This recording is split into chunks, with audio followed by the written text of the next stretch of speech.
Peter Wise, how are you? Yes, wonderful, wonderful. Fantastic. So you're in there in the casting decisions, Casting, producing, yes, packaging. making it happen. Yes. What's the greatest thing about the independents these days, where you can kind of package something up and get the ball rolling and take it a little further than you could in the past? It's not just a script. Maybe you got a short film. Maybe you got an independent film and can be turned into a series. What's the greatest part of that? Well, all the things that you just named, because I do have a couple of series on the air on UMC. I have A House Divided, which is nominated for a couple of awards, my actors as well as my show.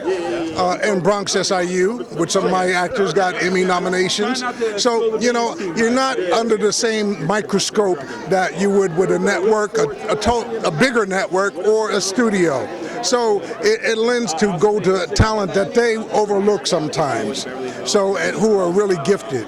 So, you know, I'm really happy to be in that position to bring some new energy and not the same recyclable talent that they constantly use. There's a lot of talented people out there. They just need a break. They need an opportunity. And sometimes the next superstar is somebody they overlooked and just sitting on the sidelines, just waiting for a crack in the door. Well, and somebody from the past, somebody who's done incredible work, like Lawrence Hilton Jacobs, who you had probably interviewed earlier. Did interview him. Yes, you know, that's a good buddy of mine. I've known over 40 years, and he's phenomenal. But, classy guy. You know, but what happens is you got the new generation that overlooks some of the talent, the people who broke doors open. And we have to reach back and keep them, especially in the African American community, keep them exposed to the next generation. Yeah. Well, we certainly appreciate all that you do. Is there a simple advice you can give to talent coming up, whether they are a producer, writer, or talent? What do they need to concentrate on? Well, to keep the faith and go the distance. That was passed on to me by James Baldwin.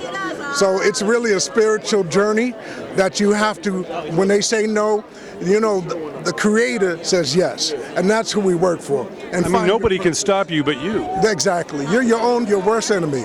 So I encourage people to keep fighting. You know, be David against Goliath, because that's what this business is. Well, that's it. We see proof of that every day. Yes. Peter, thank you so much for coming out. Thank you, sir. All right. Bless. God bless you.